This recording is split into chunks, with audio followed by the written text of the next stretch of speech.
All right, and welcome back to the stream. I am Bahamut, your caster for this evening. We have ReGen versus Killer Bunnies.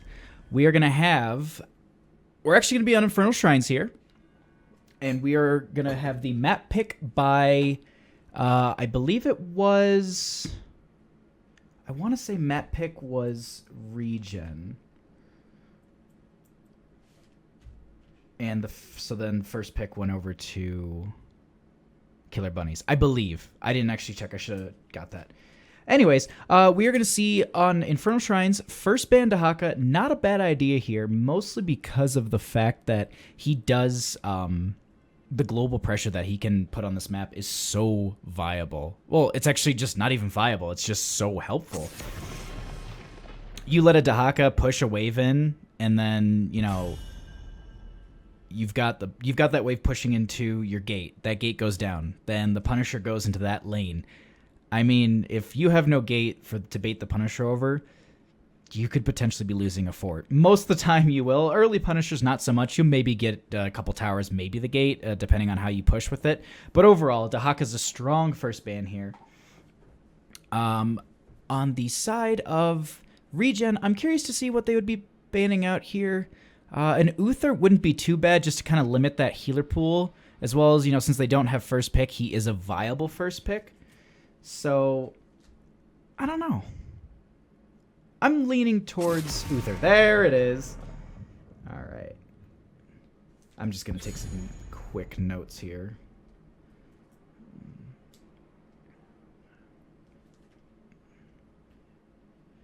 So let's see here. All right. First pick. It wouldn't be bad to do someone who works well in the shrines, or just getting a viable tank just to get that out of the way. Like, an Anubrak is a strong first pick here, mostly because of the fact that he does everything you need for a tank. I mean, he's got the stuns, he's got engage and disengage, and there you go. That's exactly what I was gonna say. So Anubrak, really good first pick.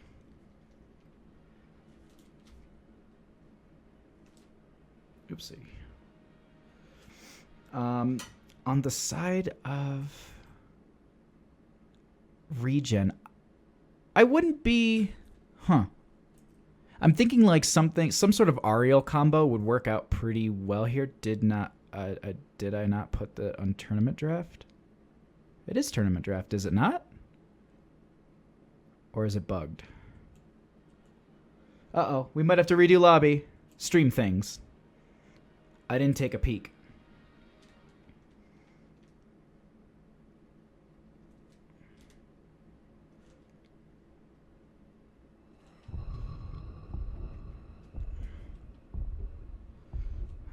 No, I think anyone can have clicked. I'm not sure. Swaps at the ends. All right, well, there we go. I'm going to stop reading the chat, and let's just go ahead and focus on the draft here. So Ariel Vala picked up strong combo. Vala feeds that Ariel mana bar or healing bar. I don't know exactly what you would call it, but she feeds that bar so well. So that's a strong combination. I mean, you've got a really, really strong healer. You've got a really strong backline DPS. So second picks, though, you need someone to combo into the Anubrak. So a Shriner like Greymane and maybe just picking up your Rhaegar here wouldn't be a bad idea. I mean, Rhaegar has really good dive, as well as he has good range. He's really good on those shrines. You could go Kerrigan here, but hi Twitch. Greymane is right there, and then I want to say, oh, Malfurion. Actually, Malfurion works better here than Rhaegar. I'm not a support main, so I can't really speak to that, but Malfurion does work because of the fact that you do have to group up on those Infernal Shrines, and he can take Twilight Dream, so the silence that you get out of that Twilight Dream on those shrines is such a critical thing that you can just lock out a team. And then you have the stuns from Anubrak. I mean, you then have Greymane dive in, so a silent stun team, and you just have Greymane just jump in and clean up. I have to figure out, someone needs to teach me how to turn off allied chat. Or I honestly just need to trim that bottom bar out. Some stream things. I'll work on that. All right, so we're gonna have Greymane And we're going to have Malf, Ariel, and Vala. So we're going to see second set of bans. So Killer Bunnies, they have... I was going to say, they have a strong tank, maybe banning an off tank, but Tyrael actually does pretty well here. Huh. They're actually hovering Tassadar, which Tassadar does do really well because of the fact that he does pair well with Vala as well. So Ariel and Tassadar do pair well, and he does have really good shrine clear, and he's a strong solo laner. Because you could expect to see Greyman's going to be in a solo lane. A noob will probably be with Malfurion and whatever other DPS they get, and then they'll probably need another solo laner. So on the side of ReGen, they're definitely going to need someone, because right now all they have is their mid lane, which is, you know, the Vala, Ariel, and probably going to be Arthas. That's going to be my guess. Arthas just works really well in this map for the shrines too. He's got roots and the roots and the stuns. But we're going to see Tassadar is going to be banned out here. The Archon that he does get late game works really well with it's just high damage. So Tass was banned out. Oh, Tass was banned out on the side of Killer Bunnies, and Tyrael is banned out. So as I was saying, they're gonna definitely need a tank here. So and even then, like a strong solo Shriner does well here, and a solo laner. So I would say that since it's still up, Arthas and Sonya are two strong lock-ins. You could even, like, say you get a pick, you can throw Sonya in, you know, the shrine and get the skeleton defenders. Meanwhile, you know, Arthas is, you know, just pushing up the lane with Vala and Ariel. That's... I wouldn't be too surprised to see that come out of the draft here. I'm curious. I'm wondering how red I am, because I've been kind of on point so far, except for the Malfurion pick. Not to toot my own horn. Nope, so far off. I'm not as good as I thought I was. Glory to the Scourge. So Zarya and Arthas will be picked up here. Zarya does do really well in the shrines too, because of the way that just the way her beam works. And if she takes extra damage, it becomes stronger, so she'll just clear faster. As well as the expulsion zone that you can get, so you can definitely peel some team members. You know, if you get a pick and then they start retreating through those pinch points, especially in the top shrine, you know, you get a not a graviton surge, expulsion zone right in between two members. I mean, they're dead. It's a guaranteed kill at that point.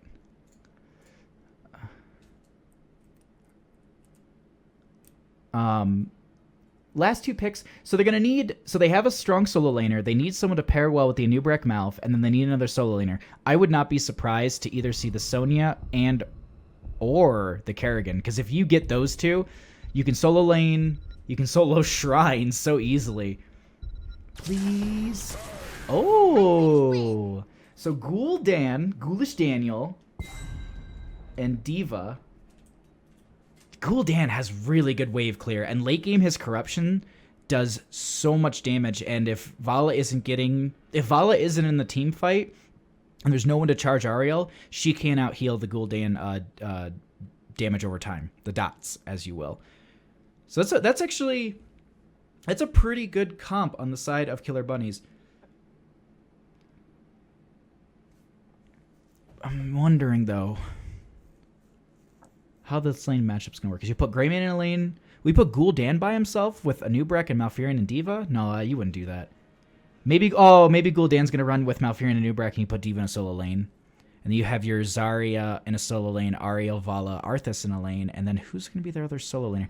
I personally think that Kerrigan works really well on this map, but she's not the strongest hero. I mean, if you get a combo that's good.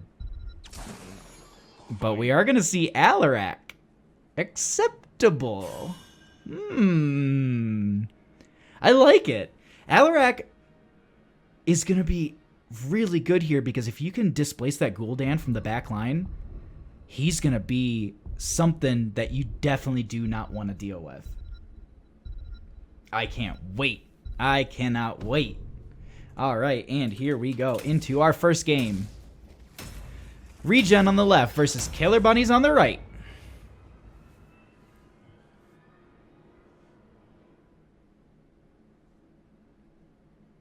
So, on the side of ReGen, we are going to have Murda on Zarya, Travanik on Alarak, Turtles best name and one of the best portraits too, on Vala, Ragnarok on Ariel, Templar on Arthas. And on the right-hand side, we're going to have the Killer Bunnies with Eros on Gul'dan, Zul'Kan on Anubarak, Silent Asylum on Greymane, Trench Fun on Malfurion, and Sky Bunny on Diva. I do want to say this, though. They have all the same portrait, except for Malfurion, who has the correct portrait for this video game. Just want to say that. All right. I am so excited. Also, by the way, stick around. After this matchup, we are actually at 9 p.m. Eastern or 6 p.m. PST, whichever you want to use. We do have another scrim coming up. Is going to be the Boats and Holes versus. I actually need to confirm who it's going to be. Maybe if one of them are in the Twitch chat, they can let me know. But here we go into our first match of the evening.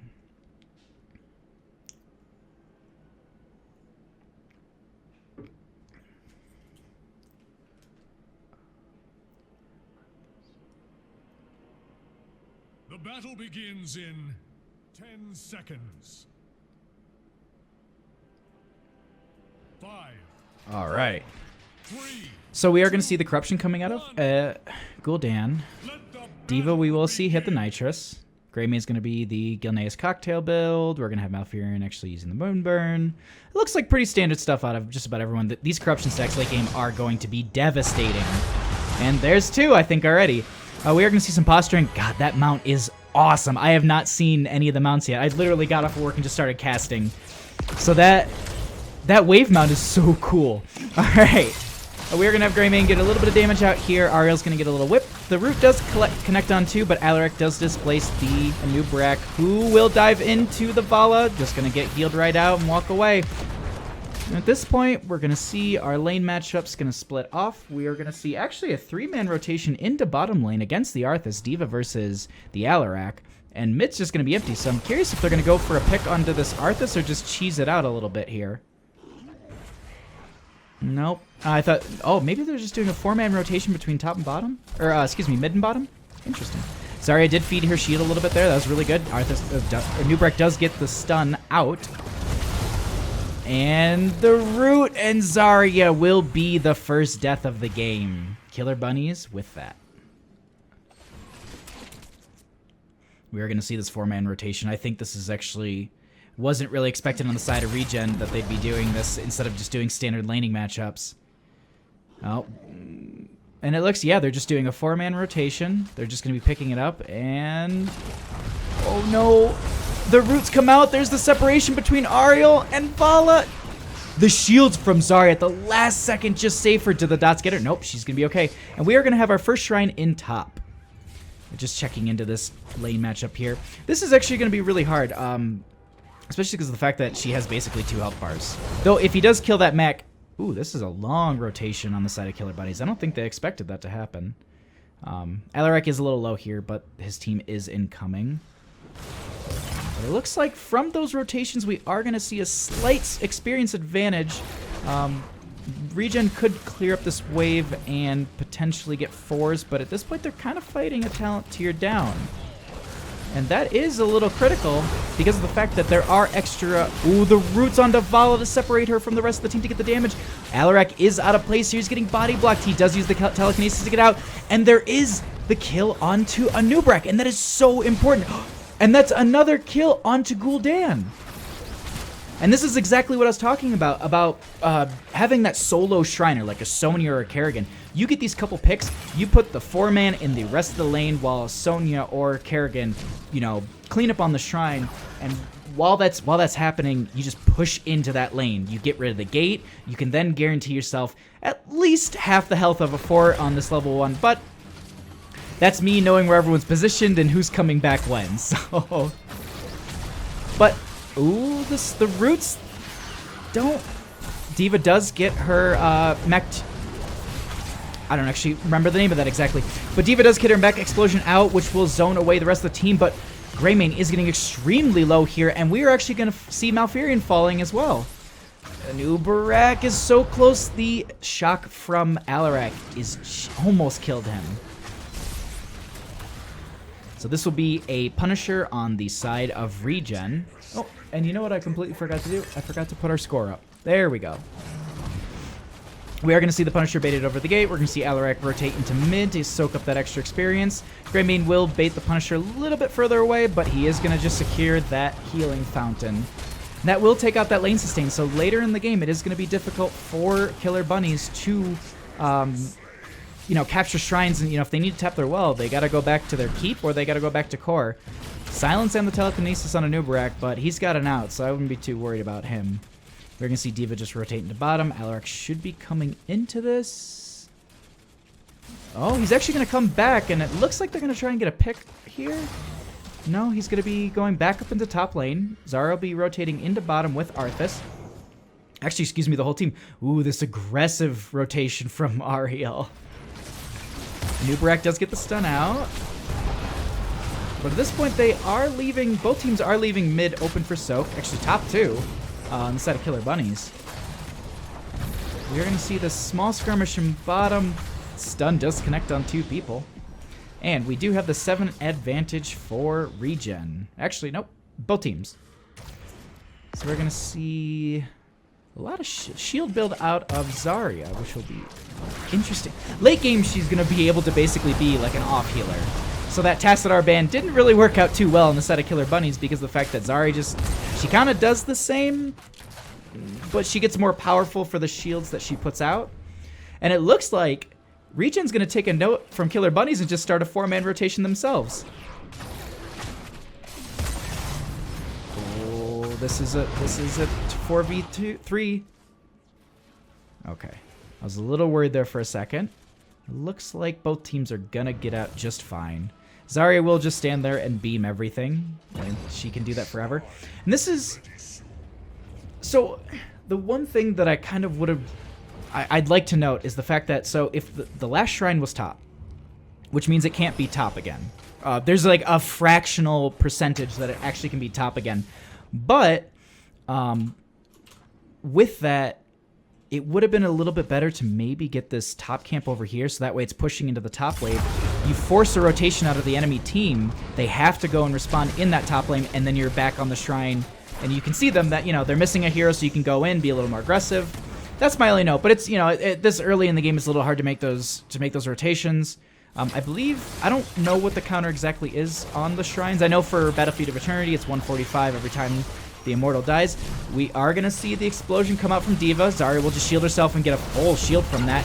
We are going to see Arthas is a little locked down here, but he's just going to get the healing right from Ariel. And Nubarak will be falling.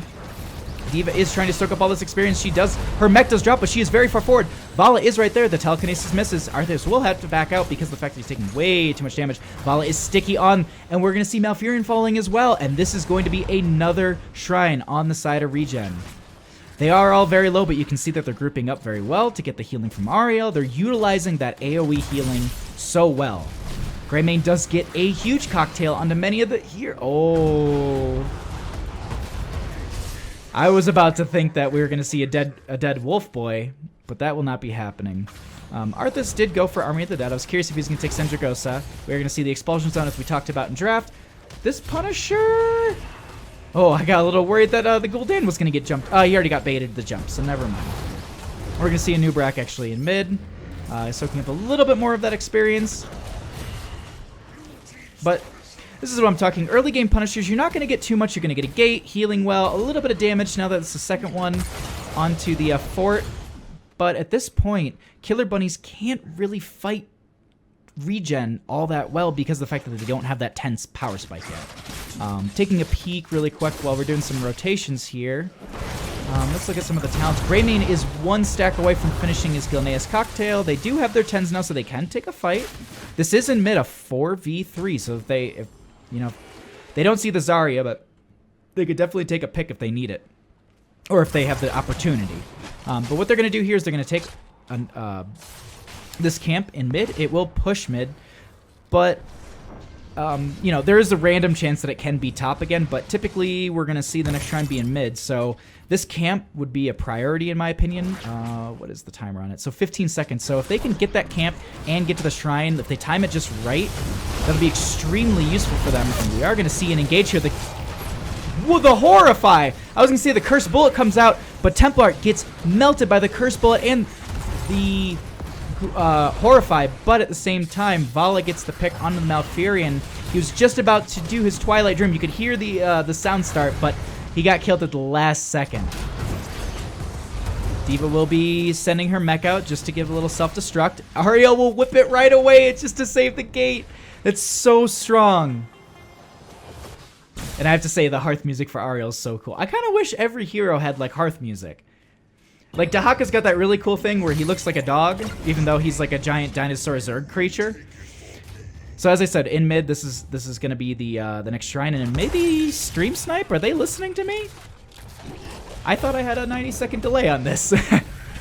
But they did take the shrine, so they're going to take that camp, and what it's going to do is just going to perfectly push bottom lane. If it goes uncontested, it can do a lot of damage. Actually, no, this is just... they could lose a gate here, potentially. But at the same time, they do have close to 13 advantage on the side of ReGen. I'm curious to see if Killer Bunnies, they're going to just let this one go, if they're going to poke at it, or if they're just going to soak the side lanes, get their 10s, or get their 13s. No, it looks like they're going to be going in, trying to poke out. Gul'dan, once he does get his corruptions... Oh, excuse me, he already has those finished.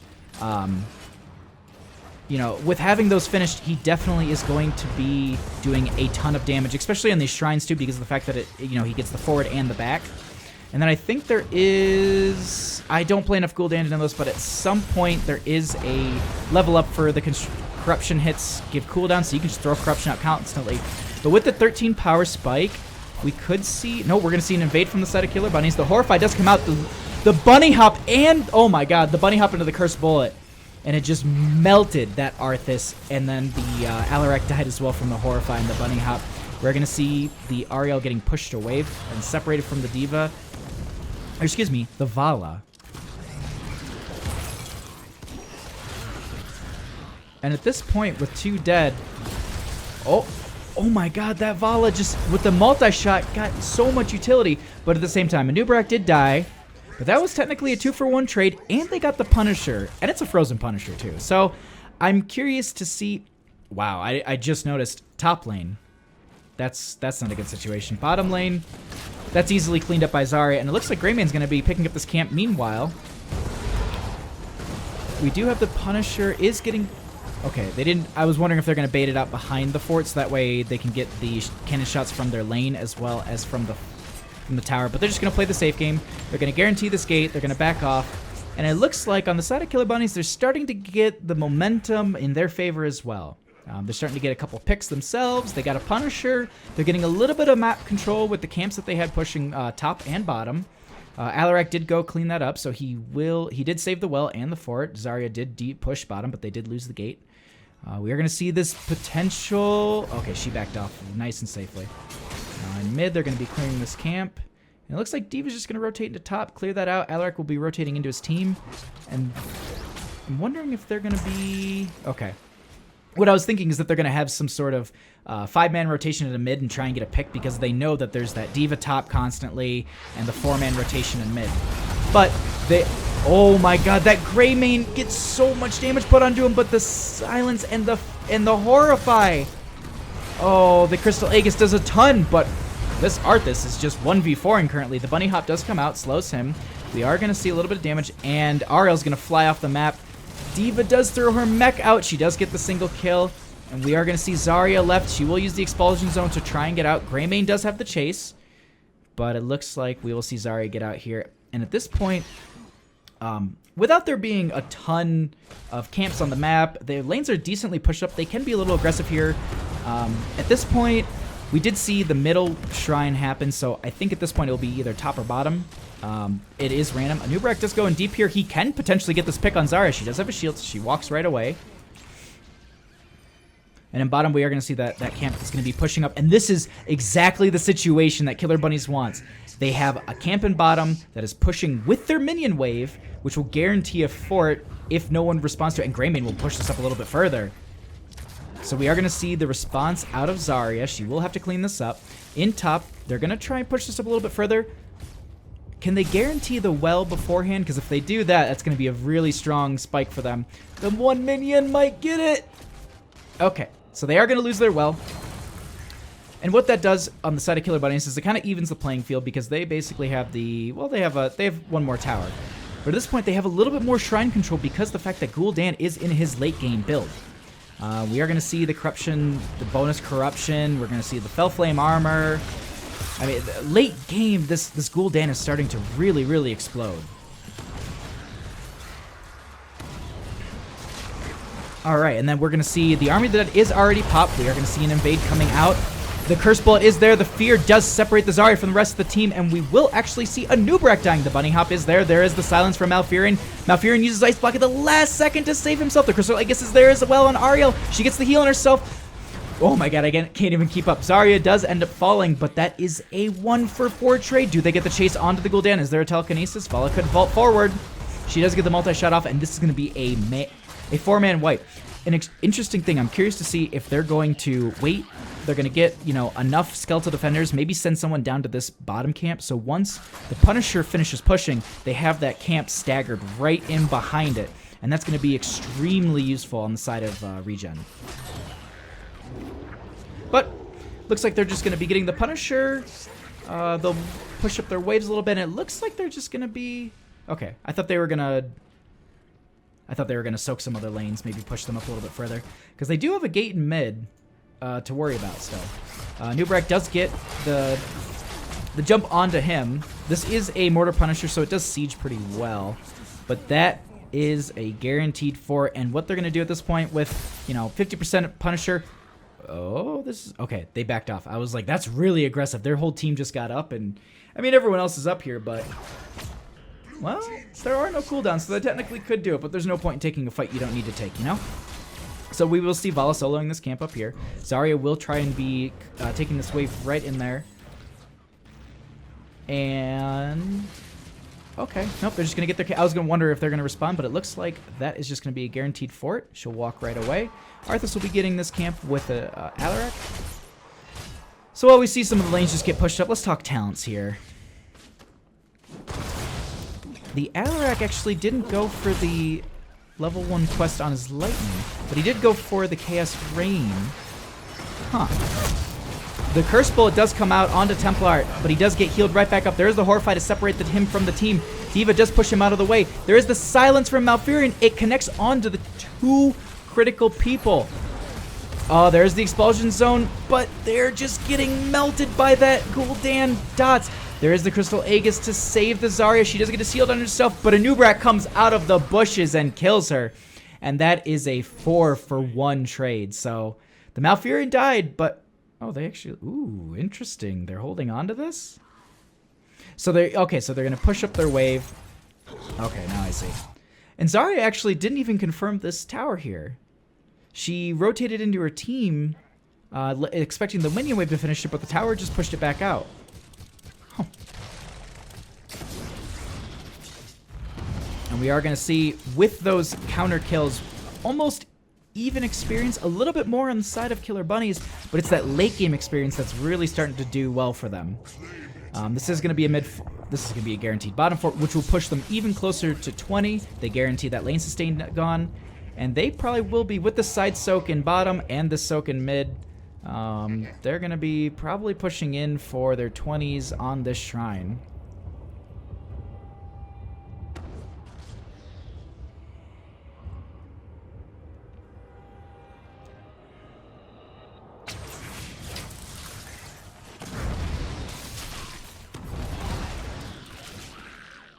Okay. So at this point, it looks like with the 20 advantage here, the Haunt, we're going to see the rewind out of a Nubrak, Mecha Fall. I need to really learn a lot more about D.Va because I do not know enough about her build. We're going to see the Hunter Bulvrus of Greymane, and Malfurion is holding his 20, but you can assume it's going to be Bolt Twilight. Yep, there is the Horrify. It will push some of the members away. Double Horrify. The Fear into the explosion from the mech. Oh my god, it clears out 2 people, and that is Ariel and Zarya. So the shielding and the healing. And this is looking a little dire on the side. Ooh, that Alarak just got just the body blocks that came out of that diva. And this is what I was talking about up top. If you let this camp go, it will push in. And it will push in late game. The way it scales up, it's going to be pushing in for a lot of damage. Arthas does bait the Punisher over the wall.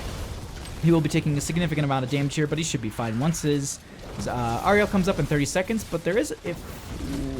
They need to play extremely safe here. Anubrak does go in for the dive. There is a Curse Bullet. There is no Horrify. There is the jump onto Vala, but she does have the vault. The bunny hop, does she have a... Ooh, no. The Curse Bullet does come out and miss, but it looks like this potentially could be a game-ending core. We do have Ariel and Zarya coming up in 6 seconds, but I don't think that's going to be enough. The GGs are thrown out, and that is going to be our first game. Well played by both teams.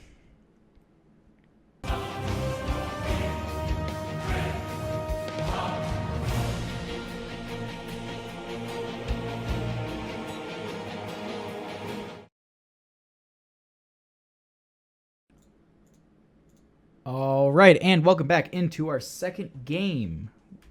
We are going to have Cursed Hollow. Going to be the first pick was chosen by ReGen, so that means map pick went over to Killer Bunnies. So first ban here, I really wouldn't be... Actually, you know what? If they have a Dahaka player, they should take Dahaka. They should force the ban out from Killer Bunnies, because definitely something that they should be doing is they should try and control the draft. Like, so if you have this first pick, you know, get what you want first. Make them ban something, you know, make them ban the Dahaka, or, you know, ban out something you know that's strong. Like their Gul'dan last match, I would definitely be getting rid of that. Or the Anubrak. The Anubrak was really good. So we are going to see the Anubrak ban.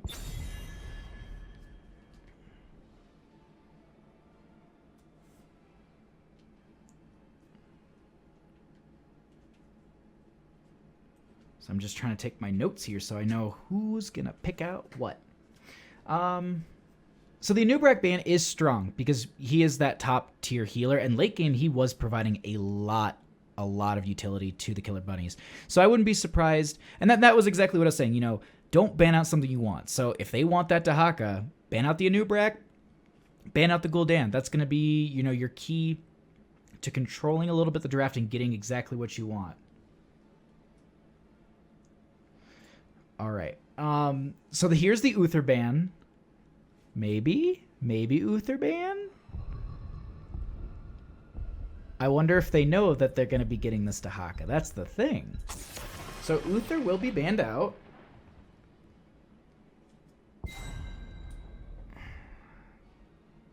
It has to be Dahaka. Like, it has to be. Please?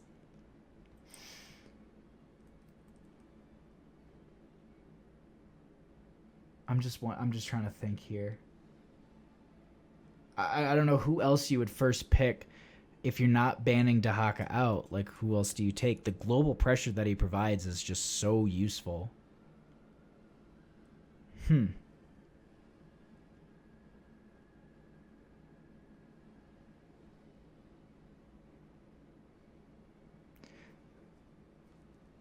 just like pondering it in my head. If you would really take anyone else. But then again, they could just be... I don't know if I see the hovers for picks. I know I see the hovers for the bans, though. And there he is. Our dragon lizard baby. So Dahaka is first picked on the side of ReGen. I'm curious to see who's going to actually be playing that. I know yesterday when I was streaming, like, Murda played Falstead, and the global pressure that he put on. I mean, at least in my opinion, like, I don't play auto attack Falstead. I always play mage build because it's just fun for me. Like, that's like, I have fun playing with Falstead when it's mage build Falstead. But the global pressure that he put on that map was really, really well. He knew when to be with his team, and he knew when to, you know, go soak his lane. So I'm curious to see if they're going to throw him on there, because he does have very good awareness of the maps from what I've noticed yesterday. Not playing favoritism, I just streamed ReGen a couple times in a row here. First two picks on the side of Killer Bunnies. I wouldn't be surprised to see something really good for the shrines, so like an Ariel. Get out of here, double global. And it's like the worst Brightwing skin too. And by worst, it's just the creepiest. Oh, Brightwing pickup on the side of Killer Bunnies.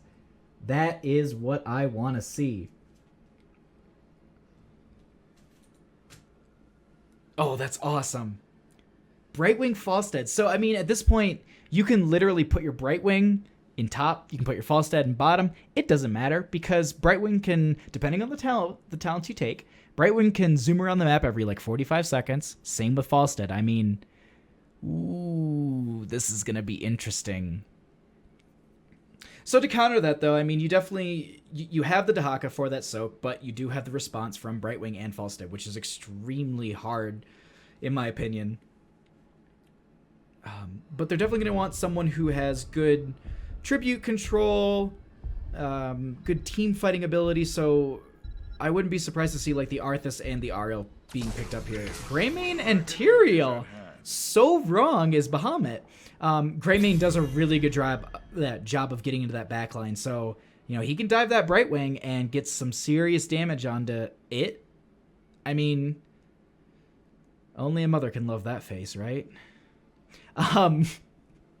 We are going to see the next round of bans coming out. At this point, limiting the healer pool would be pretty good if you're fine with running just the solo Brightwing, which you completely can. Like, I know tons of people who can play Brightwing very well, so do it. Like, limit that hero pool. You've already taken out the Uther. Take out their Ariel. Don't let them have that other top-tier healer.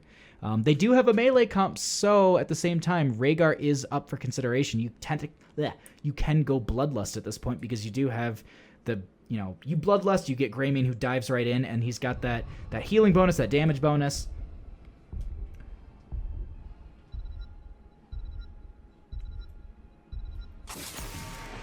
And they're going to ban out Malfurion. Malfurion is actually does really well because of the fact that, like what I had mentioned on Infernal Shrines, how he has the AoE ultimate for somewhere where you have to group up. People are going to be around that shrine, so if you do get a flank or something, you can Twilight Dream into the Curse Bullet, or, you know, if there aren't any huge health pool heroes, you just go for the throat and clean up on that Brightwing, clean up on that Falstad, because those are pretty low heroes. Granted, Brightwing can take Blink, which will, you know, get it away from any sort of bad encounter if it has the ability to. Falstad has the E to get out. He has Gust for disengage. Brightwing can also take the Emerald Winds, which is typically what you see. So, especially on this, you know, if someone's going to be chasing you down, pop Emerald Winds, they can't chase you down anymore. But Arthas will be banned out. And that's actually really strong because Arthas with the lockdown and these two healers with the polymorph, as well as Falstad's just overall damage late game, is really, really strong.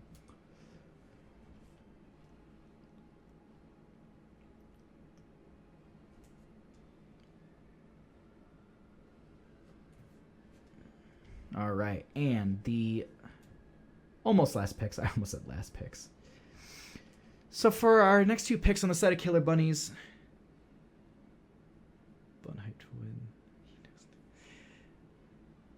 they definitely need some sort of melee assassin.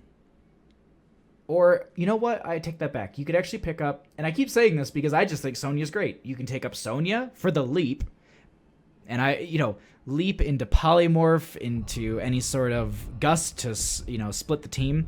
I wouldn't be surprised, though, to see a Sonya because she does really well as a solo laner. And never mind, Lunara and Diablo are picked up here. And this comp is looking terrifying. Once they get to 16 and Brightwing gets Critterize, I mean, if Brightwing takes Critterize, but typically I would think that you would take Critterize. Huh. This Lunara is a little scary, and Diablo. They just have so much control on the side of Killer Bunnies. I mean,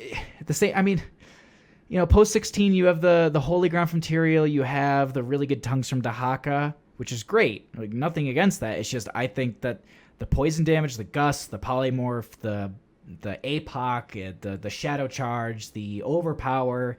I mean, they have so many things to just move people around, slow them down, get them in and out, get it in on a position, or even just peeling the team apart. My hatred is What? unending. No way. All right, so we're gonna see Morales Illidan. That's interesting. You'd pick an Illidan into a Brightwing without a cleanse too, because Let the games begin. what? Medivh? Okay, now this is gonna be an interesting game. Holy crap.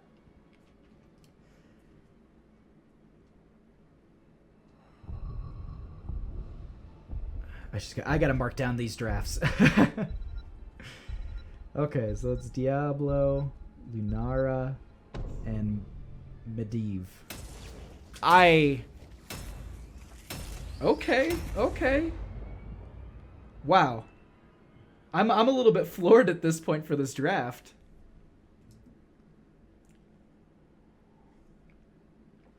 So what I was saying, all right, so first off, on the side of ReGen, on the left, we have Murda on Dahaka, Javonic on Greymane, Templart on Tyrael, Turtles on Illidan with that awesome portrait, Ragnarok on Lieutenant Morales. And on the right-hand side, we're going to have the Killer Bunnies with Zul'Kan on Medivh, Trench Fun on Brightwing, Eros on Falstad, Sky Bunny on Lunara, and Silent Asylum on Diablo.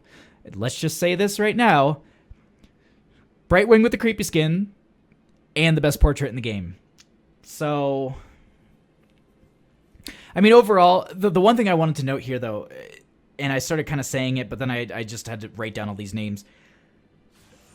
Picking the Illidan into a Brightwing is a little worrisome on my side because of the fact that if Illidan gets in deep and Brightwing polymorphs, he has no way of getting out. And then you also have the Medivh. So if he does get out and he is low, you can then literally just have the Medivh portal forward. You can have Falstad jump forward. Or with his, flight, he can gust people out of position. You have Lunara, who's probably going to take Leaping Strike. So this is... And I don't think Morales has a cleanse. I can't remember. As again, I don't play enough support to know. Did Dahaka go? He did go speed build. So we're going to see NASCAR Dahaka. Falstad did take his auto attack build. I'm wondering, is Brightwing going to take... What Brightwing will take at level 1? We'll take a peek at that later. Lane matchup wise, we're probably going to see the Greymane soloing. We're going to have the Lunara soloing. And then you'll have your Falstad soloing.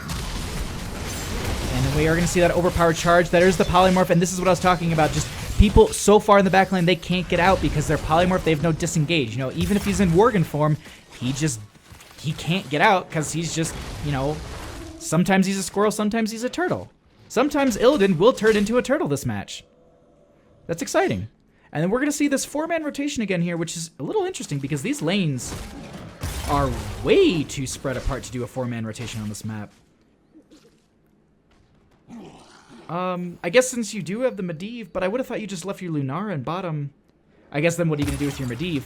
At the same time, what did Brightwing take? Hyper Shift, okay. So Brightwing did take the talent that I thought it was going to take, which is basically allowing Brightwing to zoom around the map just even faster, even more. And I need to change my scoreboard, so it's back on. There we go. Stream things. So we're just going to see this 4-man rotation constantly happening out of the side of the Killer Bunnies. And as you see, it worked well. It worked well on the last map. But look at the experience gain currently. What's happening is the lanes are getting pushed up, and they're starting to miss a little bit of experience because of the fact that if they don't get to this bottom in time, look at that. Free experience gone to nowhere. So they're losing out on a critical experience by doing this 4-man rotation because it's taking them way too long just to get between the lanes. Something unlike Tomb of the Spider Queen, you would typically see this. Infernal Shrines, that was a little weird. I've never really seen anyone do a 4-man rotation like that. But at the same time, I mean, it worked out really well. This map, not so much because it is the second largest map. First largest map? I don't know which one is it, Warhead Junction or Curse Hollow. I still need to look that up, which one's bigger. But we are going to see the first tribute in bottom middle. Just so you know, if you have, never figured this out or never looked into it, the first tribute will always be middle, top, or bottom. Then the next one you can, kind of guess where it's going to go from there. And then the third one you can predict. And then the fourth one's a new cycle.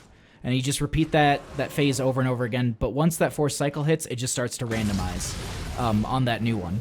Anyways, we are going to see Falstad and Dahaka in top. Dahaka can burrow at any moment, and he did, which leaves Falstad. Falstad has to be in range of his flight. So now he had to move back up to lane because he kept seeing Dahaka. Now he's going to have to get, and now he'd be able to flight into mid, maybe? Nope, he'll be right there. We're going to see this collapse onto the Medivh, who will get bodied and die. And Diablo's going to be falling too because there is no Medivh. Well, he didn't get to the Medivh portal in time, and that's just going to be a tribute on the side. Or, yeah, tribute. Curse point on the side of ReGen. And so what happened here is that 4-man rotation, we can already see, and a couple, 2 kills as well. We're going to see a significant, almost level lead on the side of ReGen. So it seems like the first pick is really what they wanted, and I think that the Cursed Hollow just worked out perfectly for them. This is that Dahaka, he just pushes up so easily. Falstad does have really good clear. I think he just needs to get his 7 talent. Typically you see Boomerang, mostly because of the fact that you get that extra wave clear, but I wouldn't be surprised to see Secret Weapon coming out of him. That extra auto attack damage that you can get just from those, while the Boomerang's out is pretty good, but you have to be, aware of that happening. So we are going to see the next tribute happening in this bottom right-hand corner. Following this one, since it was in bottom mid, you can actually see here. It was in bottom mid here. It's going to be in bottom right. We're going to have the next one. The Shadow Charge actually onto the Morales. Tyrael does have to back up. There is a 3-man onto the Tyrael. Morales is getting away, but Medivh has the portal. He might come in here. Illidan is right there, though. Does he get the... Oh, she's dodging, but Diablo gets the Shadow Charge onto her. And this is going to be a full fight, and Lunar is just going to go ahead and sneak and get that point. But Diablo will be falling at the same time. Falstad just get in here, but the skirmish is already over. So we're going to see back into our lanes here at this point. Are we actually going to see a pick? No, okay. I was wondering. No, we're going to see turtles in the bushes. He's gonna give it up. I was wondering, did Medivh did go Master's Touch, so he will need to be working towards those. If he does die before getting 30, yep. He resets them, so just checking in really quick. Also, Falstad did get his Season Marksman's about halfway done, and he did take the Secret Weapon, as we were talking about. And I am wrong, she does have Cleanse. So there is the Cleanse for the Polymorph, but that is 40 seconds? 60 seconds. So, I mean, every minute you can Cleanse, and Brightwing Polymorph, someone would have to let me know what that is. But as I said, it's going to be top left, because it was in bottom mid, bottom right, now it will be in top left here. So this fourth one, which will be curse point for whoever gets this one, obviously, this is going to be... It's going to randomize, so at that point, there's really no predicting that first one. Tyrael will get the vision with Zaldrion's Might in the bush. Dahaka does come through. He could get the tongue. Nope.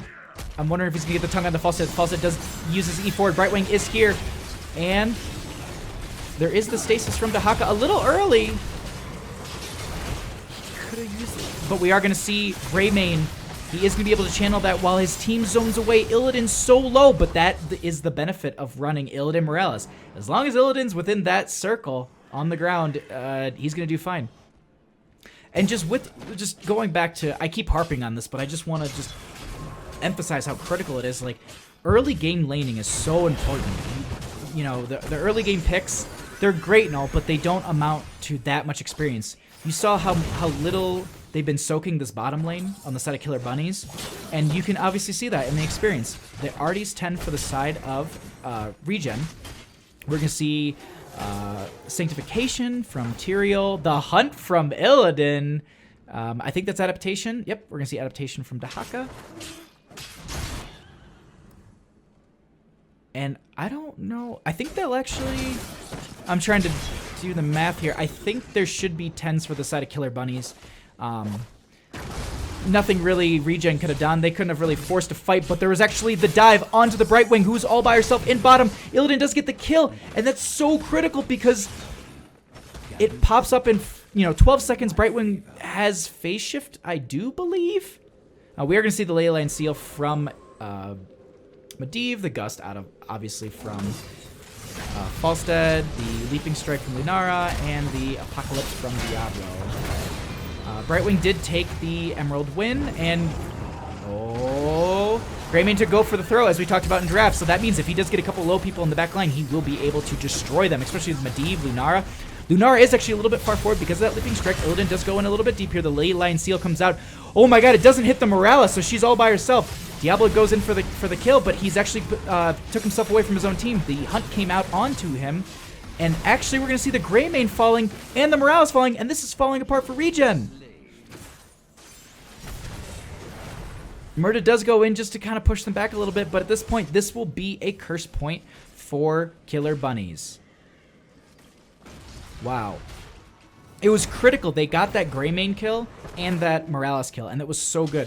And I didn't even notice this. They got this hard camp in mid, and the nice thing is the longer they delayed this, the more this camp just pushed up. And, I mean, they got a gate, and they could potentially get the well, which is, as I kept harping last game, is extremely important in my opinion, because of the fact that if you don't have a well to go back and tap to, you have to hearth to get, health or mana, rather than having that lane sustain right there.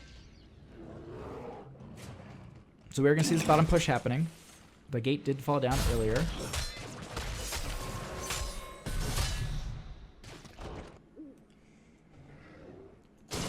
Illidan will begin to start to slow some of these camps. They are going to keep this XP advantage, and if they do have their 13s for this next one, which they guarantee will, this is curse point for both teams, so they need to be extremely cautious.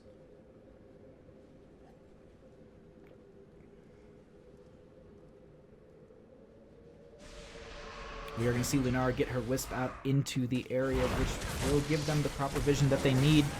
But we are going to see, excuse me, I missed that. Dahaka did burrow up, but he got collapsed upon in the bush. He did use his adaptation, and he had his... Oh my god, Illidan hunts in, but the Emerald Wind and the Gust disengage. The Leyline Sea comes out. Tyrael is all by himself, but he is the tanky man. Used his Sanctification a little early there. But it looks like this will be Curse on the side of ReGen. And if the nice thing here is if Dahaka has Burrow, he can go straight to bottom, get all that juicy experience. But it looks like we're going to see a 3-man mid, 4-man top, and Greymane mid. But the most important part about this Curse is this is what you want to use to separate yourself from the enemy team experience-wise. So you want to try and soak all 3 lanes as best you can. Boss call, great and all, but you can get so much experience. There is the... Oh my god, there's the stim drone onto Tyrael. I would have expected to see that onto the Illidan. Maybe a misclick. Falstad does get his hammering out, which is going to deal a lot of damage. We are going to see the Greymane, who did rotate into bottom. Dahaka did rotate into mid. They are pushing them back. Tyrael, not the best person to flip here. He does have the Eldruin's Might, so he'll get right out. Illidan does hunt into a 3-man. He does not have his Morales currently. Lunara tries to get a little bit of damage on him, but Falstad actually falls here. Morales comes right back, heals him up. Morales with those grenades, getting that Diablo out of position. He does have Devil's Due, so he'll be right back, but that means he doesn't have it anymore. So, well, I mean, he can earn it back, but it's going to be a little bit of time before he gets it. And overall, as much as I harped on that experience, they did get the experience they needed. These late game kills are starting to do well, and it looks like they're going to take a boss call. I'm a little worried here because the Emerald Wind is up, the Gust is up, the Leyline Seal is up, the Apocalypse. I mean, it's all of the things that you don't want to deal with during a boss capture are there. Lunara is sending her whips, so she will see it at the last second. Medivh is coming in as well, but it looks like they're just going to scout this out and take their own. Nope. Yep, they're going to be taking it because they do not have enough time. Medivh can come in with the Leyline Seal for his team and the APOC, but there's no point if there's no one there to actually capitalize on that. So they're just going to get the vision, they'll get the boss, and this is a strong lane because they did get that fort during the curse. There is a potential for them to invade this, but I don't think they have the ability to. Maybe if ReGen had the Falstad, they could gust out, but I don't think, yeah. Either way, it's going to be a boss for a boss. Good mid push, though, on the side of ReGen. So at this point, you'll probably see a couple people return back up the top to just whittle that down. So you'll see Illidan and Tyrael do that. Greymane will continue to soak his mid, so keep that experience lead of almost 2 levels at this point. We are going to see the boss in bottom. Gonna probably guarantee gate, hoping that the Dahaka gets out of here a little. There we go. Okay, good. And this boss. So it's going to be a fort gate for a keep gate. A little bit more for the side of ReGen, but at the same time, I'm wondering if the 16 spike is going to be extremely powerful on Killer Bunnies. That's actually the giant killer for Falstad. Because typically, well, I guess if you don't go mage build, you can take that. I was thinking that you would maybe go for the Flow Rider as well as into the 16, the Ares Gust, because you get the cooldown reduction, and then you also get the cooldown reduction on the on just trait. So that way it's just procced more often, and that way you can also, it's just, you get the cooldowns of your hammering, you get the cooldown on your E, you get the cooldown on your on your W, your lightning strike. The hunt in from Illidan, there is the portal, there is the Holy Ground, tries to get him away. The grenade is just a second too late, but there is the tongue from Dahaka. Greymane does have the ability to get on this. He is protected, but he doesn't get through the portal in time. But that will be, well, is there a dig from Dahaka? This looks like it's going to be Curse on the side. So they did get the Medivh. And did he lose his Master's Touch? He lost that too. So Curse for a Medivh, I don't know which one I would weigh out as better. But at the same time, they had the talent advantage, and their waves are really far pushed up. So at this point, I mean, it's not going to be anything too crazy. But there is this Dahaka who is all by himself. He does use his ability. He gets the dig, but there is the Gust from Falstad to disengage the Illidan from the team. Rouse comes back with the heal. Sanctification is used just a little bit too early because the team is backing up. They have this. They can chase and they can get a couple kills. Medivh is there. The Emerald Wind for the disengage. Medivh sends out his Leyline Seal. He does get the Tyrael though. At the same time, I mean, the Emerald Wind with the Leyline Seal, I think, was a little bit of a panic, as well as I think there was like that panic disengage gust, which worked out really well. It gave the ability for the team to start getting away. But, with Greymane having the ability to dive forward, you have the Illidan also. Tyrael has the ability to dive forward. Dahaka walks through a bush and he's gone. So all you need is, Morales is just chasing, keeping people inside the circle. So, it was like a panic. It was a panic Brightwing and Medivh ultimate together. But either way, they got away. They saved their lives, and they didn't lose that much more experience. They got a good mid push happening. They pushed up their bottom wave. They got a good amount of experience. So they're trying to just close that gap between that 16 and 18 level. And ooh, this bush. Brightwing is here. There is the Shadow Charge onto the Morales. You know what they say in Silver League, kill the Morales, and she is dying. She has nowhere to go, and she does die. Oh man, that, I forgot it for a second. The Emerald Wind displacement was just so critical, because I don't think if that was there, I think Morales might have been able to get away. But that was a really good play on the side of Killer Bunnies, and you can probably expect to see at this point ReGen play a little bit safer. They have been playing a little bit aggressive, a little bit free. Just everyone's been spreading out, but at this point you will see a lot of the people are going to be grouping up, allowing their Dahaka to kind of just soak up the lanes, because he does have that inherent trait at this point of just zooming through bushes. I mean, 20% up, and then doesn't he have another? I thought he had another agility skill. He actually didn't take any of the tongue talents, which is interesting. Usually you would see a Dahaka go for the extended drag as well, extended drag range, so you can definitely nail those long distant tongues. But either way, I mean, this Dahaka is playing pretty well. 99,000 siege damage. The closest to him, I mean, Greymane, pretty close to him still on his own team, but on the opposing team, only 70,000 at this point. So you can see that that's the utility that I was talking about. Dahaka being able to soak so well. Medivh's just got out this boss because it did pop, and he's actually all right. Unless maybe they were counting a little bit better than I have been, because I counted the first 3, and then I was just like, all right, well, they're random. But we are going to see that Dahaka gets caught out here. There is the hunt from Illidan onto the Brightwing in the back line. The Emerald Wind does come out. Illidan does dash to his friendly teammate. Morales is just barely keeping him alive. And the gust to disengage. I think they could have actually pushed into ReGen a little bit harder there. If there was no gust, they definitely could have, I think they could have capitalized on a kill. At least a couple more kills and maybe snowballed into the boss. But at this point, with the Illidan down, there is... Ooh, well, the Holy Ground Sanctification is there. Greymane does have the vision. He did finish. The roots on almost everybody from Killer Bunnies.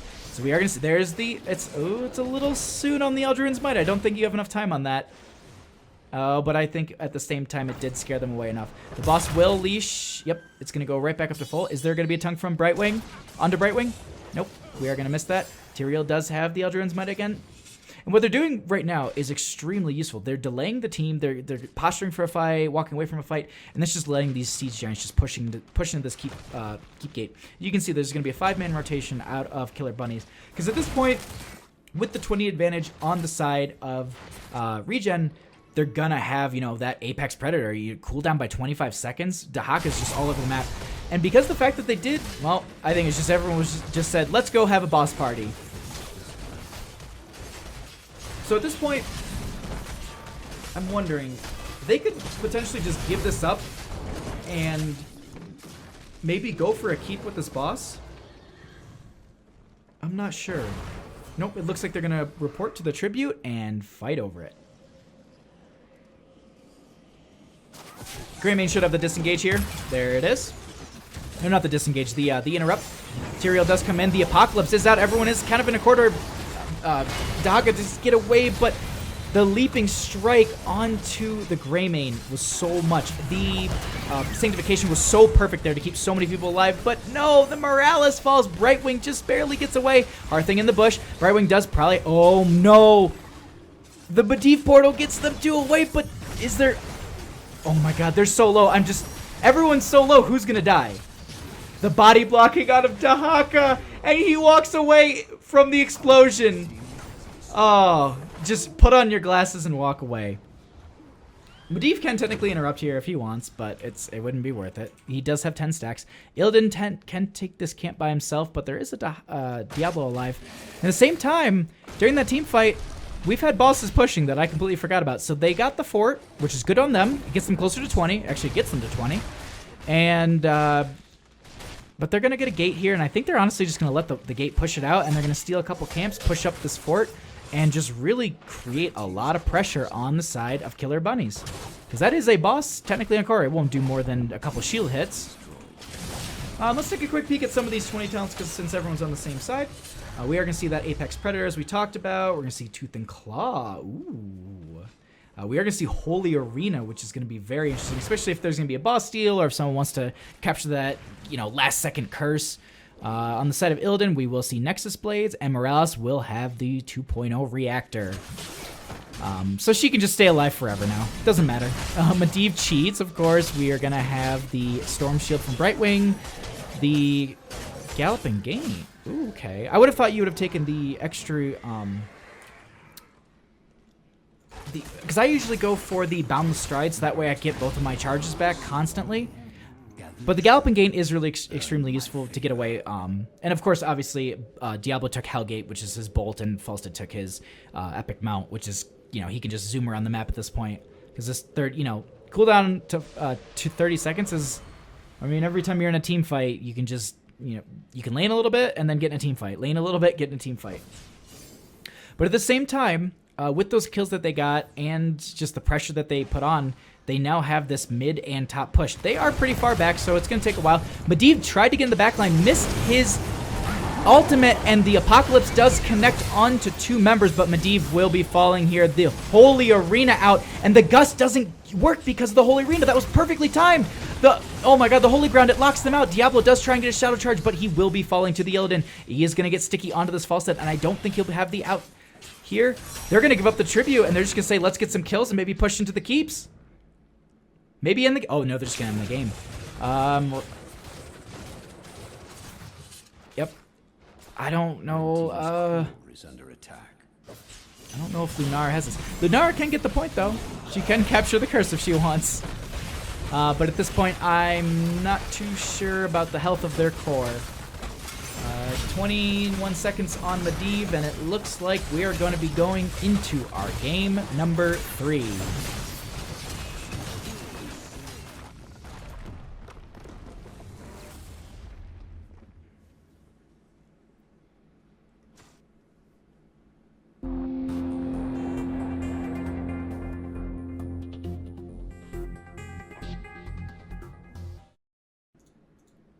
Alrighty, and welcome back to our third game. We are on Battlefield of Eternity, the map pick of... Oh wait, hold on, sorry. I always do this backwards. Okay, so yeah, it's the map pick of ReGen, because Killer Bunnies decided to take first pick. So we are going to see... My little notepad makes way too much noise. I wouldn't be... I personally wouldn't expect to see like a Dahaka here, so I don't think he's going to be a prioritized ban. Something more like the Uther is going to be really good. Or if you want to go ahead and you have a particular comp in mind, actually, you know what? You could ban out the Uther, force him to ban out Ariel, and then pick up something, whatever you want. Because if you want the Ariel, she's really good, at being a battery. And then this map, guess who the two best people to have on your team are? Vala and Greymane. So... I mean, they just melt the Immortal, especially Greymane late game. So strong. So, and we just saw that last match, too. I mean, he just dived that backline very well with the Illidan and, of course, Morales. But we're actually going to see a first ban on Vala just to get rid of that just Immortal burning.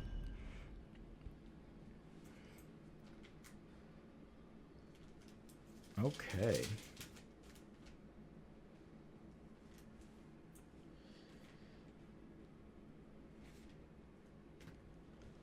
Now, on the side of ReGen. So, Killer Bunnies banned out the Vala, which is strong because of the fact that you have no Immortal burn. But are they trying to get like an Uther or an Ariel ban because it's first pick material? I'm wondering. Because then I don't know what else... This is such an irregular ban, so they're going to go for the Uther ban here. Okay.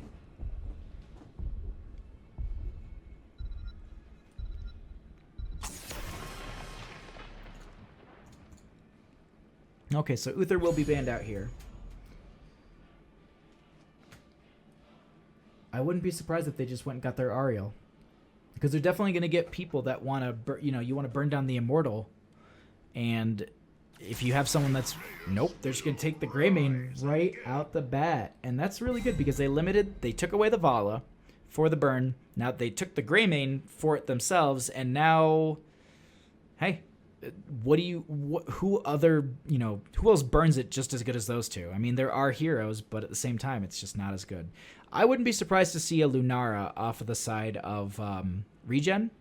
It wouldn't be a bad idea because of the fact that, she just has that late game poison. And if you pick up someone who can heal against that really well and you limit you don't allow them. You know what I actually just realized? I have not seen Lucio in so long. And Lucio does really well, really good healing. But I guess he's, the way that Rhaegar, Uther, and Ariel at this point, I mean, I guess there's really no point in taking him because the fact that just the utility and the healing they offer is, I guess, just far superior.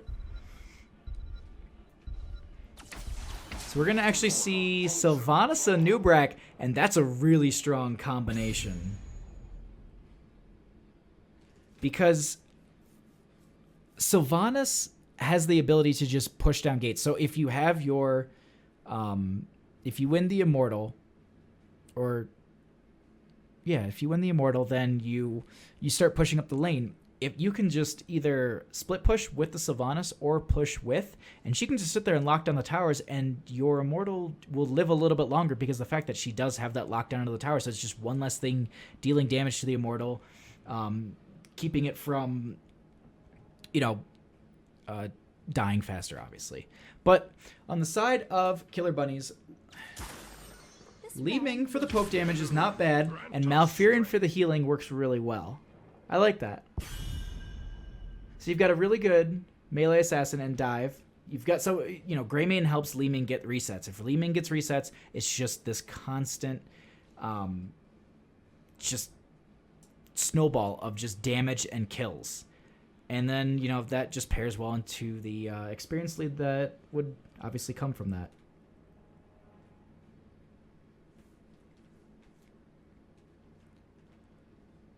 So we are going to have the ban on the side of ReGen. So they don't have a tank for Killer Bunnies.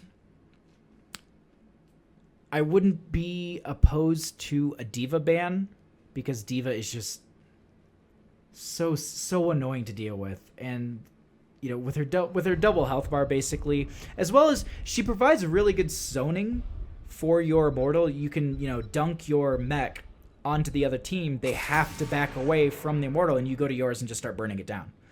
So at the same time, I think unless they're trying to pick it up themselves, D.Va might have been a little bit better of a ban.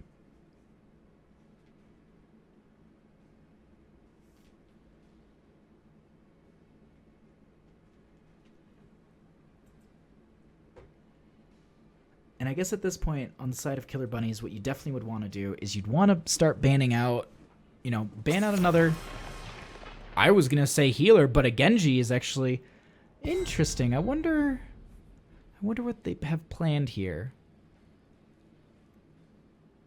Huh. But at the same time, I think a strong healer, I mean, Ariel's still here. Rhaegar's still there. So you can definitely pick up one of those two, and you can probably just pair it right into a D.Va, which wouldn't be too bad. She has that. Host connection detected. Thank you so much. So, thanks so much, Gamers the Storm, for following. Actually, excuse me, for hosting. But at the same time, the D.Va would be really good because she can just body so much damage. And that mech, as I talked about, using that mech to zone people out and push the enemy team away would be extremely useful.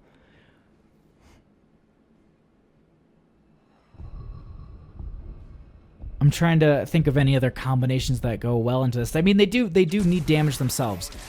Artanis and Rhaegar. Okay. Artanis is pretty good here. I mean, the stuns that you can get from a Nubrak, the swaps that you get from Artanis, you can get some, you know, you can pull some backline heroes like Li Ming or Malfurion out of position pretty well. The slows you get from Rhaegar, the poison damage that you can get from Sylvanas, the silence that you can have too. So if you do have someone who gets pulled in that backline, pop that silence on them. They can't, you know, use an ultimate. For example, Greymane can't use his disengage. Li Ming can't teleport her 2 feet away from you.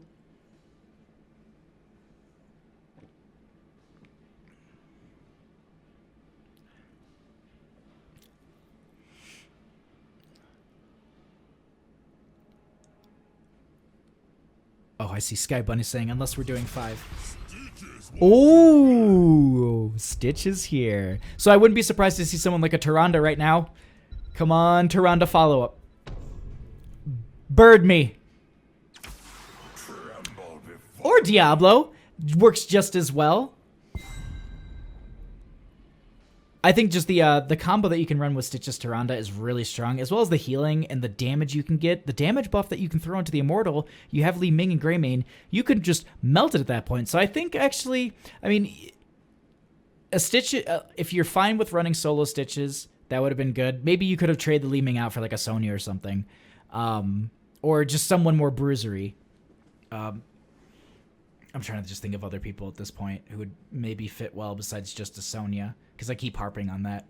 A D.Va, maybe, because their D.Va in the first game was just a nuisance. Like, it kept being there because they would get the mech kill, but then they couldn't follow up on the D.Va kill because she would eject and get away. Final pick here, they do need a ranged assassin at this point. You can't really treat Sylvanas as one, so ranged assassin, like a Lunara. Like, a Lunara would be really perfect for their composition. Yes! Nailed it. And that will be a Lunara. And the poison damage that she provides is really strong. And then we had...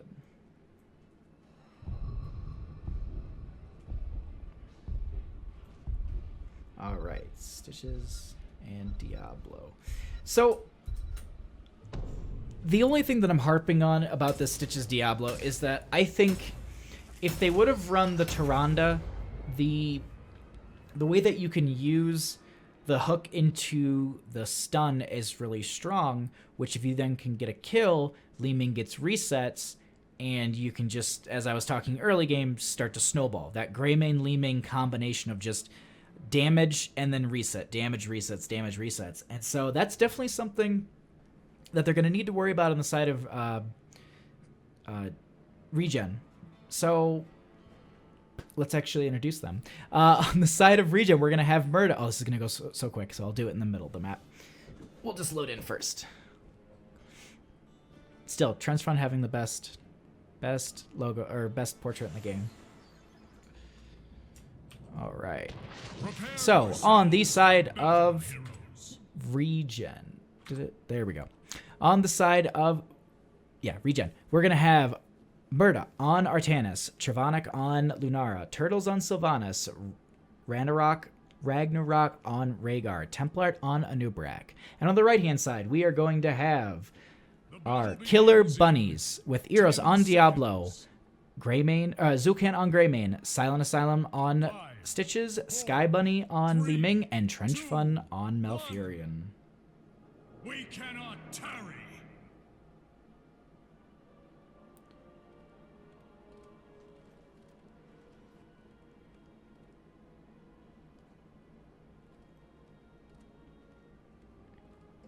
All right, so it looks like they're actually going to use that Sylvanas and get a top lane cheese.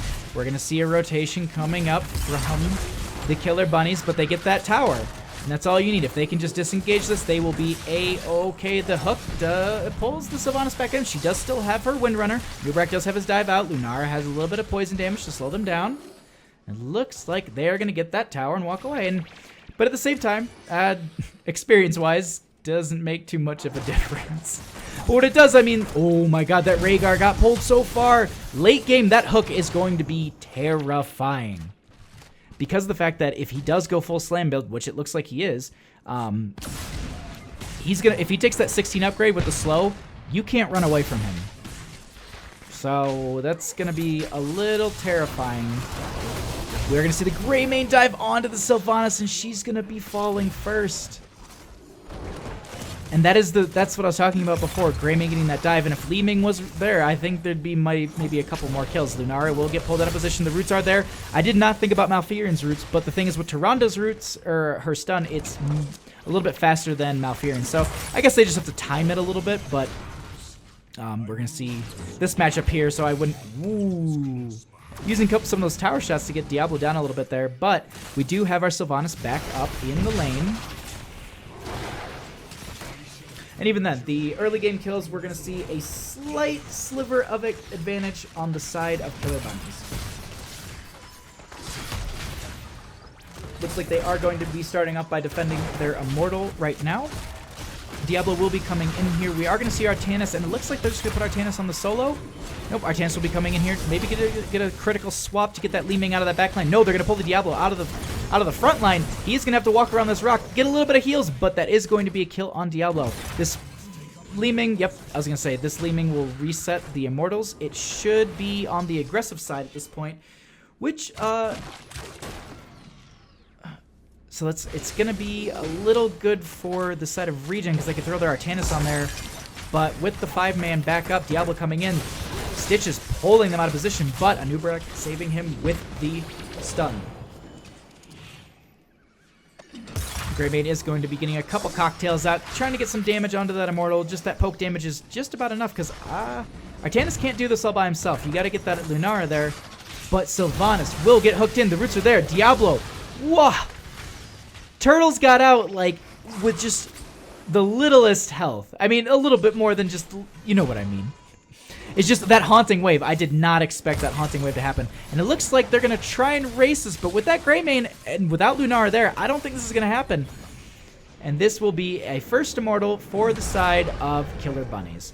Not the most powerful thing in the game. It's also got a small sliver of shields, but at the same time, it's still the Immortal on their side. And they're going to get that push power. Greymane will go into top. Split Soak for that extra experience. Looks like Lunara will be rotating up as well.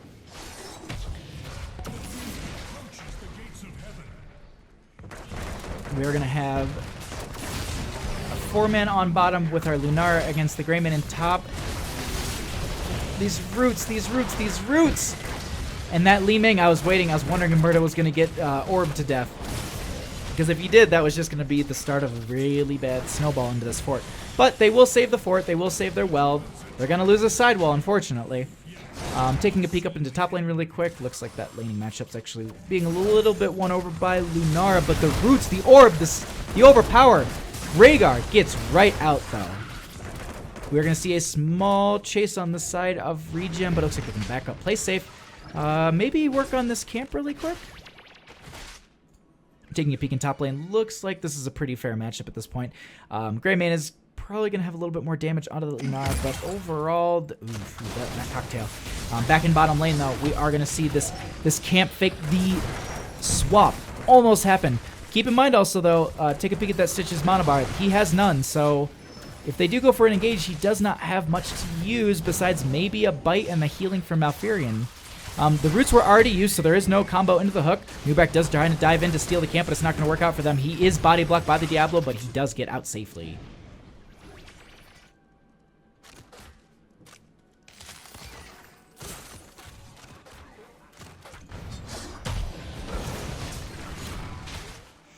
All right, we are going to have a... Looks like we're going to get this camp right here, and this should be timed pretty well. I didn't look at the time signature, but basically the first Immortal pops at 145, and then once that first Immortal dies, there is a 145 clock that starts again, and at that point, the next Immortal will be spawning. So there we are. So we will see this at just about 5:45 in the game, and that means...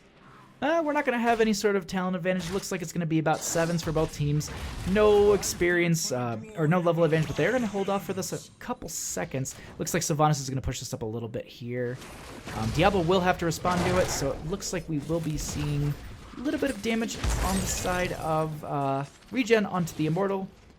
Actually, a lot of damage. They're going to be working on this pretty well. Nubrak does body this well, and actually, I didn't talk about the fact that he took Nubarian armor, which, if we just take a peek at that every 12-second spell armor, let's ignore that for this team fight. The swap from Artanis onto the Diablo. He is getting melted, but Rhaegar is in the stun zone. But there is the Greymane who's so low, and he will be falling as well. So it is a 2-for-1 trade. At this point, they're going to play a little bit safer. On the side of Killer Bunnies, they cannot take this fight. But really quickly, I wanted to mention, picking the Li Ming into that... Nubrak, because they had first pick. So they picked up Greymane, and then there was the Sylvanas and Nubrak picked up right away. So with that, I don't know if it would have been the best choice for that Li Ming because of the spell armor. 30 spell armor, it's just... That is the reason why he's just so strong right now, is most mages can't deal enough damage to him. And he lives through everything. The stun does miss a lot of the members, but we are going to see Artanis coming back in. He was trying to soak up closer to get that 9 advantage. A little bit, every level still counts. It's still a power spike, but 10 is where you really get that. If you can get there beforehand, you're going to get some kills. But it looks like with that Lunara poke that they're going to get, they're going to have so much. Ooh, we're going to see a swap onto the Stitches, but it's going to be blocked by the rock. Thanks, Dustin.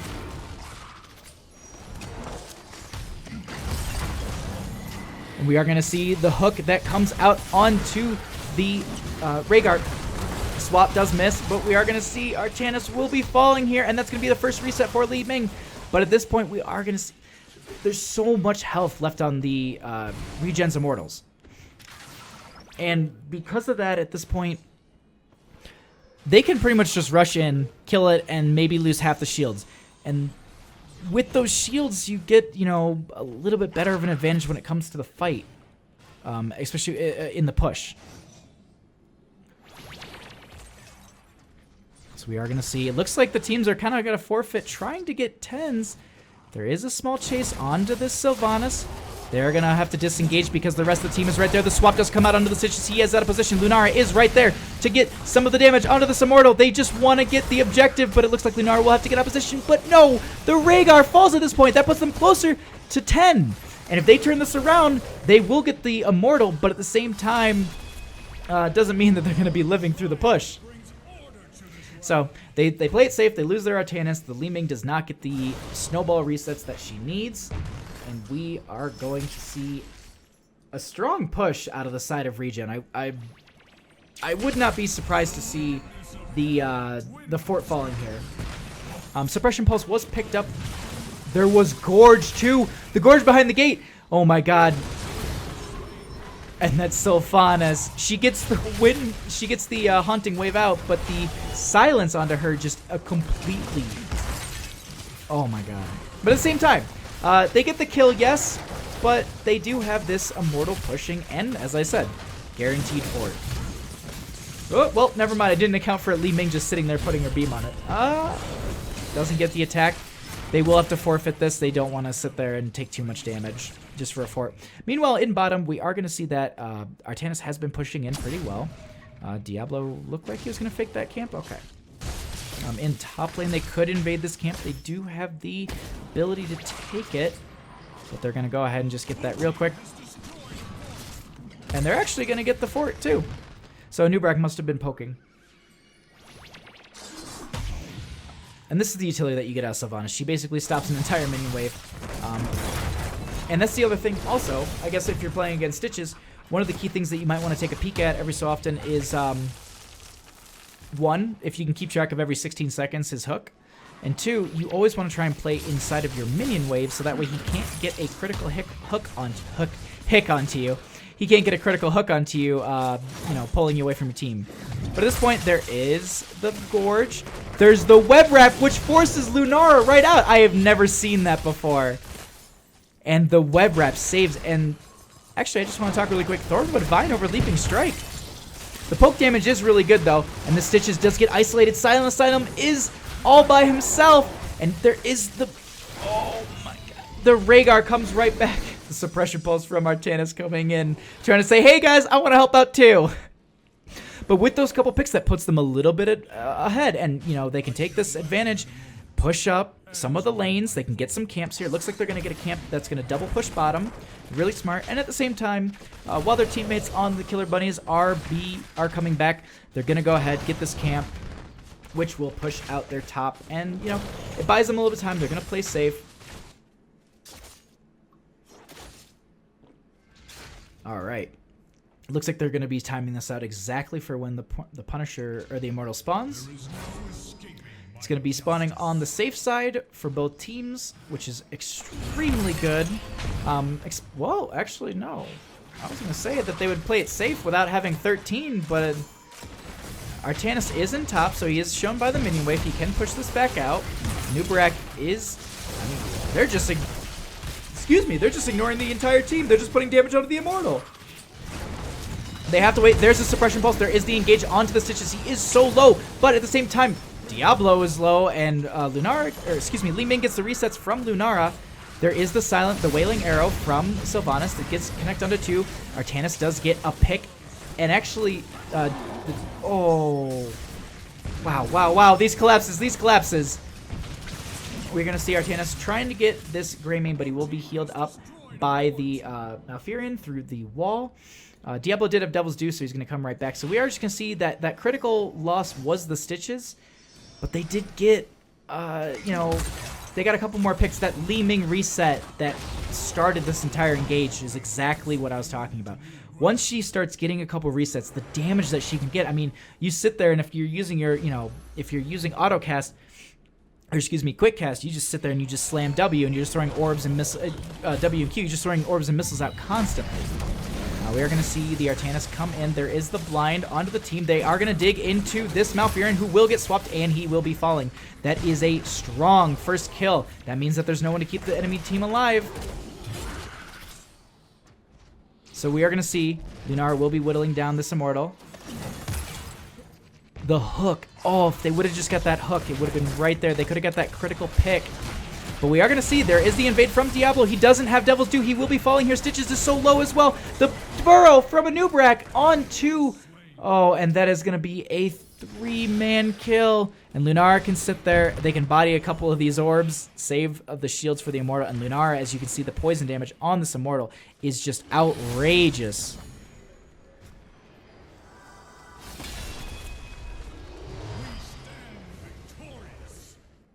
So we are going to see the team Killer Bunnies are going to have to go ahead and just turtle up here a little bit, play a little bit safer. Checking into the towns, just trying to see if I see anything that's crazy out of the ordinary. Doesn't look like it. But we do have the, I did not talk about the Ancestral Healing out of the Rhaegar, which is, I haven't actually seen him use it yet, but it's there for whoever gets a little too low, and I'm assuming Templar's going to be getting that. And this is also what I was talking about in the draft. The Sylvanas on this map is really strong. Stitches did gorge a Nubrak, but he does, guess what, have a burrow safely into the Immortal stun. He gets a little healing from Rhaegar. They lock out this tower. The swap just barely misses the Greymane. And we are going to see, this is what I was talking about, those shields so strong now that this Immortal is on the core. Looks like ReGen's going to play the safe game. They do have 16, so they technically could take a fight here if they really wanted. Stitches did try to get a hook there. Would have been key for Killer Bunnies to get that pick. Start staggering deaths a little bit. But looks like on the side of Killer Bunnies, they will be getting this free fort from the minion wave, potentially. No, it's just going to be falling very, very low. Lunara should be able to solo this by herself. She doesn't have any vision. Her vision's actually sitting in lane. They are coming in through the back. Oh my god, this she does not know. She does see the stitches. The hook can be there. Just barely misses, but they basically just gave that for free. But at the same time, they didn't lose a hero, so they didn't lose any, soak, experience, or team fighting. But good invade on the side of Killer Bunnies. And it's actually really smart because what they did was they actually just took this top. They expected it to be in a bush, so they just took that secret top. Oh, the blind from Artanis on this invade right here. We already have a camp pushing the bottom. There is so much damage onto that Greymane from the poison, but we did see the Ancestral. I think it must have been meant for turtles, though. It did look like it missed. We are going to see Artanis popping out, and the Gorge actually body blocked a couple of the members through the gate. Oh no, and that is going to be a free camp. So while ReGen gave a free camp to Killer Bunnies, Killer Bunnies gave a free camp to ReGen. So it was like a nice little trade that they gave to each other, and I would not be surprised in this 24 seconds to see this camp being picked up as well. This will be cleared up, but by the time this is actually in the same spot, it will be just as like the enemy teams up and they need to go to the Immortal. But at the same time, we are going to see even talent tiers at this point for this fight. So let's take a quick peek while the lanes are getting pushed back. We're going to see that Cold Embrace is a key element to the team with the amount of the Cold Embrace and the poison that you get from Lunara. I mean, that combo is scary. And we are going to see domination out of the Diablo. We're going to see the magic missiles from Lunara, Li Ming. But look at that damage. In just seconds, that Immortal got melted. And this is that late game Lunara damage that I was kind of alluding to. I kept saying Lunara because she's the one that you want for this fight. They're just going to go ahead, blind the enemy team, stun them out. They're going to want to get this full Immortal. It's going to be pushing on a keep with a camp. But a Nubrak at the same time is out of position. I don't know if he has the ability to burrow out. The Wailing Arrow was there for the disengage, but Greymane is... Oh my god, he's chasing! He barely gets... He almost gets the kill. The Li Ming gets a couple orbs, but Artanis body blocks the damage from reaching his teammates. And this we'll see. Lunara is just going to go right back onto the Immortal, melt it down, and that is a full shielded Immortal going straight into a keep that already has a camp on it. And this is getting very, very, very worrisome on the side of Killer Bunnies. They do have the ability to bring it back. They just got to turtle up, play a little safe here. 19 seconds on the longest hero. They get the hook on Artanis. They get the slam. There was the cleanse onto him to get him out of that. But they got this. They can still protect their keep. Diablo will go back, get full. I don't know if he has enough souls. Li Ming will push them back a little bit. She just does have the poke damage. They do get the hook onto her. Is there going to be a Gorge? There is none. There is the web wrap already, so they did bait that out. And this is definitely going to be a keep with the Sylvanas pushing here. Stitches does have the ability to bite, get out. The Prism misses, but we are going to see the Diablo fall. He doesn't have Devil's Due, so he won't be able to come back. The hook does miss, and this is going to be a real big core march. Two of the members of ReGen are low, though. Keep it in mind. Stitches does have Gorge, so he can take one of the members out of the fight. The big thing here, though, is we are starting to lose the Immortal shields. Greymane gets so low here, but the roots protect him. Li Ming tries to get a reset. If she just gets one reset, she can turn this around. Stitches is trying so hard, but that is going to be GG.